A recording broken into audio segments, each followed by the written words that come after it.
నేను సూరపల్లి సీతారాములు సామాజిక రాజకీయ విశ్లేషకుని మరియు సామాజిక కార్యకర్తను.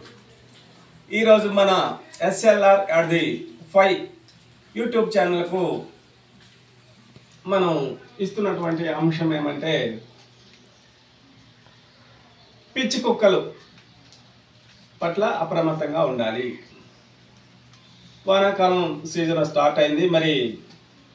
కుక్కలు మరి వానల్లో అక్కడ మరి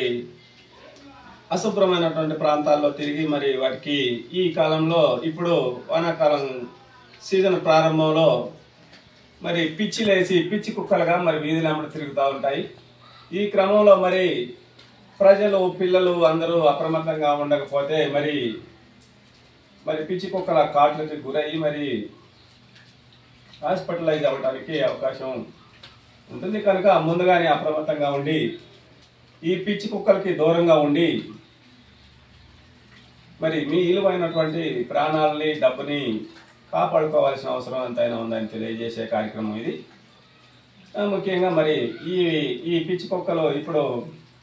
గ్రామ వీధుల్లోని విరివిగా తిరుగుతూ మరి అవి పిచ్చి కుక్కలవేవో మరి మంచి కుక్కలేవో తెలియని పరిస్థితిలో మనం మరి బజార్కి వెళ్తున్నప్పుడు వీధి కుక్కలు మరి తిరుగుతున్న సందర్భంలో మరి వాటికి దూరంగా మరి మనం ఉండటం చాలా అవసరమని, మరి అలా కాని పక్షంలో దగ్గరికి వెళ్ళినట్టే మరి అది పిచ్చి కుక్క అయింది మంచి కుక్క అయింది తెలియక మరి అవి కరవటం వల్ల ఆ యొక్క గాయాల పాలయ్యి మరి హాస్పిటలైజ్ అయ్యి మరి అనేక సమస్యలు డబ్బులు పోవటం ఇవన్నీ ఉంటాయి. వీటికి మరి దూరంగా ఉండి మరి అటువంటి సమస్యలు రాకోకుండా తలెత్తుకోకుండా చూసుకోవాలని, మరి అటువంటి పిచ్చి కుక్కల బారిన పడి ఎవరైనా మరి కాట్లకు గురయ్యి మరి గాయాల పాలైనట్లయితే అది పిచ్చి కుక్క అయినట్లయితే తక్షణమే వైద్యుని సంప్రదించి మరి ఎమ్మటే వైద్య సాయం తీసుకొని మరి ఆ బొడ్డు చుట్టూనా లేకపోతే ఏదో తీరుగా మరి ఇంజక్షన్లు ఇస్తారు. అక్కడ ప్రతి గవర్నమెంట్ హాస్పిటల్ నందు మరి యొక్క పిచ్చి కుక్కలకి మరి కరిచిన వారికి మందులు ఇచ్చేటటువంటి అవకాశం మరి ఇప్పుడు అన్ని వైద్య కేంద్రాల్లోనూ గవర్నమెంట్ వారు ఇస్తున్నారు. మరి ఆలస్యం చేయకోకుండా వాటి పట్ల మరి వెంటనే ఒకవేళ పిచ్చి కుక్కల కాట్లకు గురైనట్టయితే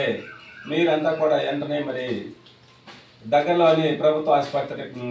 ఆసుపత్రికి వెళ్ళి మరి ఆ యొక్క గాయాలకి మందు రాయించుకొని మరి ఇంజక్షన్లు చేయించుకోవటం వల్ల మరి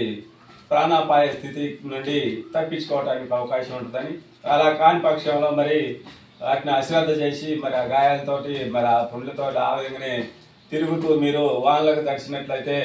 మరి పిచ్చి రోగం కూడా వచ్చి మరి పిచ్చి కుక్కలాగా మరి చచ్చిపోయే అవకాశాలు కూడా ఉంటాయని, మరి మీ ఇప్పుడు ఈ పిచ్చి కుక్కల కాలం కాబట్టి వానాకాలం సీజన్ ప్రారంభంలో పిచ్చి కుక్కల పట్ల మరి మీరు చాలా ఎంతైనా అప్రమత్తంగా మీరు మీ పిల్లలు మరి కుటుంబాలు దూరంగా ఉండి మరి వాటి పట్ల మరి ముందుగా అవగాహనతో మీరు సురక్షితంగా ఉండాలన్న ఉద్దేశంతో ఈ కార్యక్రమాన్ని ఈరోజు మనం తీసుకున్నాము. కనుక వీధుల్లో తిరిగే పిచ్చి కుక్కల పట్ల మరి మన ఇళ్లలో కూడా మరి మనం సాధని కుక్కలు కూడా వచ్చి మరి ఇళ్లలో తిష్ట వేసి మరి పడుకోవటం ఉండి మరి ఎవరైనా బయటకు వెళ్తే మరి గబుకన కరిచే అవకాశం ఉంది. కనుక మరి అటువంటి వాటి పట్ల కుక్క ఏదైనప్పటికీ కూడా కుక్కల పట్ల చాలా అప్రమత్తంగా ఉండి మరి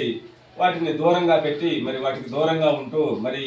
ఈ సీజన్లో వచ్చేటటువంటి పిచ్చి కుక్కల బారి నుండి మరి తప్పించుకొని మంచిగా మరి ఒకవేళ మరి ఏదైనా సందర్భంలో అనుకోని విధంగా మరి ఆ పిచ్చి కుక్కల కాట్లకు గురైనట్టయితే వెంటనే మన గ్రామీణ ప్రాంతంలో ఉన్నటువంటి ప్రధాన ఆసుపత్రి వద్దకు వెళ్ళి మరి మీరు వాటికి సంబంధించిన గాయాలకు మందులు మరి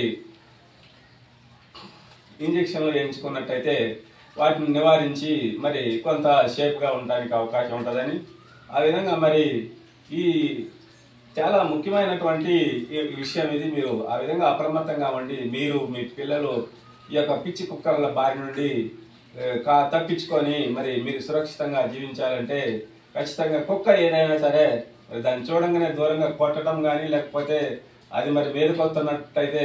మరి మీరే దూరంగా వెళ్ళి మీ యొక్క ప్రాణాలను కాపాడుకొని అప్రమత్తంగా మరి ఈ పిచ్చి కుక్కల పట్ల జాగ్రత్తగా ఉండి మీరు ఆ రోగాల బారిన పడిపోకుండా ఆ దెబ్బల వల్ల ప్రాణాలు పోకోకుండా మరి చక్కగా మీ ఆరోగ్యాన్ని మీరే కాపాడుకోవాలని తెలియజేస్తూ మరి ఈ కార్యక్రమాన్ని ఈ విధంగా ఈరోజు ముగిస్తున్నాను. మరి ఈరోజు మరి మన యూట్యూబ్ ఛానల్ SLRR5 టీవీ ఛానల్కు వీక్షకులకు విన్నవించేది ఏమంటే మరి మన యూట్యూబ్ ఛానల్లో మరి అనేక మంచి విషయాలను మీ ముందుకు తీసుకురావాలి అని అంటే మరి ముందు కూడా తీసుకురావడానికి అది మీ ఊతం అవసరమని, అదేమంటే మీరు మన ఛానల్కి సబ్స్క్రైబ్లు మరియు లైకులు షేర్లు మరియు కామెంట్లు మీ కామెంట్ల బాక్స్ నుంచి మాకు మీలో అయినటువంటి సలహాలను సూచనలు పంపడం ఈ విధంగా చేయడం ద్వారా మన టీవీకి మరి మీరు సపోర్ట్ చేసిన వారు అవుతారని తెలియజేస్తూ మనస్ఫూర్తిగా మీ అందరినీ మరోసారి ఆ విధంగా చేయమని ప్రార్థిస్తూ ఈ కార్యక్రమాన్ని ఇంతటితో ముగిస్తున్నాను. మరో కార్యక్రమంలో మళ్ళీ కలుసుకుందాం. జై భారత్.